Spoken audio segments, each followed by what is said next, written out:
CM DK Shivakumar ಸಚಿವ ಸಂಪುಟ final ಆಗಿದೆ. ಸಚಿವ ಸ್ಥಾನದ ಪಟ್ಟಿಲಿರುವಂತಹ ಶಾಸಕರಿಗೆ ಮುಖ್ಯಮಂತ್ರಿಗಳೇ ಕರೆ ಮಾಡಿ ತಿಳಿಸ್ತಾ ಇದ್ದಾರೆ.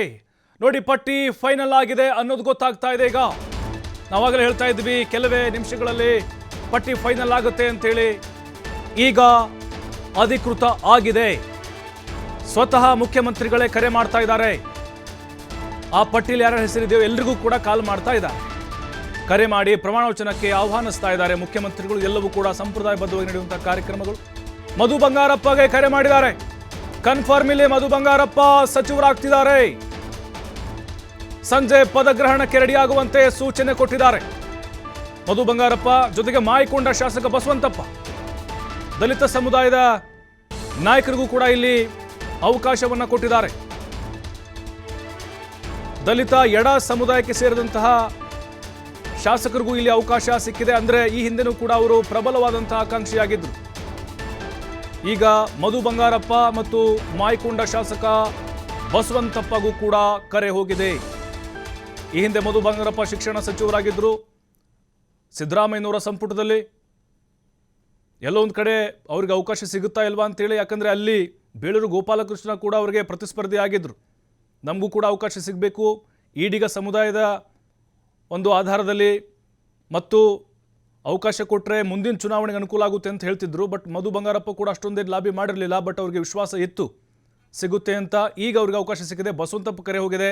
ಶಿವರಾಜ್ ತಂಗಡಿಗೆ ಹೋಗಿದೆ. ನೋಡಿ, ಶಿವರಾಜ್ ತಂಗಡಿಗೆ ಈ ಹಿಂದೆ ಕೂಡ ಮಂತ್ರಿ ಆಗಿದ್ರು ಅವರು.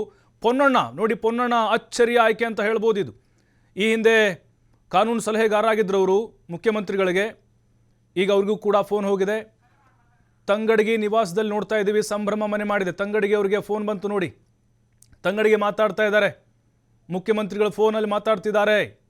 ಅವ್ರಿಗೆ ಅವರ ಬೆಂಬಲಿಗರು, ಕಾರ್ಯಕರ್ತರು ಅವ್ರ ಮನೆಗೆ ಬಂದು ಹೂಗುಚ್ಛ ನೀಡಿ ಶುಭ ಕೋರ್ತಾ ಇದ್ದಾರೆ, ಸಂಭ್ರಮ ಪಡ್ತಾ ಇದ್ದಾರೆ.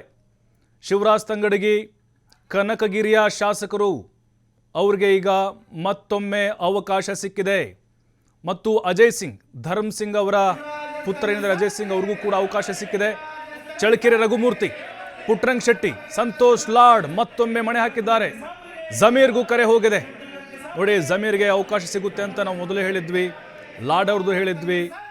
ಪುಟ್ರಂಗ್ ಶೆಟ್ಟಿ ಸಿದ್ದರಾಮಯ್ಯನವರ ಸಂಪುಟದಲ್ಲಿ 2013ರಲ್ಲಿ ಮಂತ್ರಿ ಆಗಿದ್ದರು. ಚಳ್ಳಕೆರೆ ರಘುಮೂರ್ತಿ, ಹೊಸದಾಗಿ ಅವ್ರಿಗೆ ಅವಕಾಶ ಕೊಡಲಾಗಿದೆ. ಈಗ ತಂಗಡಿಗೆ ಅವ್ರ ಮನೆಯಲ್ಲಿ ಸಂಭ್ರಮ ಮನೆ ಮಾಡಿದೆ. ಅಲ್ಲಿ ಮಾಜಿ ಸಂಸದ ಕರಡಿ ಸಂಗಣ್ಣ ಸೇರಿ ಹಲವರು ಬಂದು ಅವ್ರಿಗೆ ಶುಭವನ್ನು ಕೋರಿದ್ದಾರೆ. ಅಲ್ಲಿ ಹಿಟ್ನಾಳ್ ಪ್ರಬಲ ಪೈಪೋಟಿಯನ್ನು ಒಡ್ತಾ ಇದ್ರು ಅಲ್ಲಿ ಕೊಪ್ಪಳದ ಡಿಸ್ಟಿಕ್ ಅಂತ ಬಂದಾಗ. ಬಟ್ ತಂಗಡಿಗೆಯವರು ಈಗ ದಲಿತ ಸಮುದಾಯದ ಕೋಟಾದಡಿ ಪ್ರಬಲವಾದಂಥ ಆಕಾಂಕ್ಷಿಯಾಗಿದ್ದರು. ಅವ್ರಿಗೆ ಈಗ ಹೈಕಮಾಂಡ್ ಮಣೆ ಹಾಕಿದೆ. ಈ ಹಿಂದೆ ಕನ್ನಡ ಮತ್ತು ಸಂಸ್ಕೃತಿ ಇಲಾಖೆಯ ಸಚಿವರಾಗಿದ್ದರು. ಹಾಗಾದರೆ ಈಗ ಯಾವ ಖಾತೆಯನ್ನು ಕೊಡ್ತಾರೆ ಅನ್ನೋದು ಇನ್ನೂ ಕೂಡ ಅದು ರಿವೀಲ್ ಆಗಬೇಕಾಗಿದೆ. ಬಟ್ ಪಟ್ಟಿಯನ್ನು ನೋಡ್ತಾ ಇದ್ರೆ ನಾವು ಕೆಲವೊಂದಿಷ್ಟು ಅಚ್ಚರಿ ಹೆಸರುಗಳು ಇಲ್ಲಿ ಸೇರ್ಪಡೆಯಾಗಿದೆ. ಮಾಯಕೊಂಡ ಬಸವಂತಪ್ಪ ಅವ್ರದ್ದು ನಿರೀಕ್ಷೆ ಅಷ್ಟೊಂದು ಇರಲಿಲ್ಲ. ಬಟ್ ಫೈನಲಿ ಅವ್ರಿಗೆ ಮಣೆ ಹಾಕಿದ್ದಾರೆ. ಮತ್ತು ಪೊನ್ನಣ್ಣ ಏನಿದ್ದಾರೆ ಅವ್ರಿಗೂ ಕೂಡ ಇಲ್ಲಿ ಅವಕಾಶ ಕೊಡಲಾಗ್ತಾ ಇದೆ. ಪೊನ್ನಣ್ಣ ಅವರು ಹೊಸ ಮುಖ, ಯುವಕ, ಅವ್ರಿಗೂ ಮಣೆ ಹಾಕಿದ್ದಾರೆ. ಖಂಡಿತ ಈಗ 20 ಜನ ಏನು ನೂತನ ಸಚಿವರ ಪಟ್ಟಿ ಗಮನಿಸ್ತಾ ಇದ್ದರೆ ಹಳೆದು ತೂಗಿ ಅನ್ನೋದಕ್ಕಿಂತ ಅದರ ಹಿಂದೆ ಒಂದು ಸ್ಟ್ರಾಟಜಿ ಕಾಣಿಸ್ತಾ ಇದೆ. ಇಲ್ಲಿ ಡಿ ಕೆ ಶಿವಕುಮಾರ್ ಅವರ ತಂತ್ರಗಾರಿಕೆ, ಸಿದ್ದರಾಮಯ್ಯನವರ ಕೆಲವೊಂದಿಷ್ಟು ಸಲಹೆಗಳು, ಖರ್ಗೆ ಅವರ ಕೆಲವೊಂದಿಷ್ಟು ಮಾರ್ಗದರ್ಶನ ಮತ್ತು ಹೈಕಮಾಂಡ್ ಅಂದರೆ ರಾಹುಲ್ ಗಾಂಧಿಯವರು ಏನು ವಿಶೇಷವಾಗಿ ಯಾರಿಗೆ ಅವಕಾಶ ಕೊಡಬೇಕು ಅಂತ ಹೇಳಿದರು ಅದು ಕೂಡ ಇಲ್ಲಿ ವರ್ಕೌಟ್ ಆಗಿದೆ.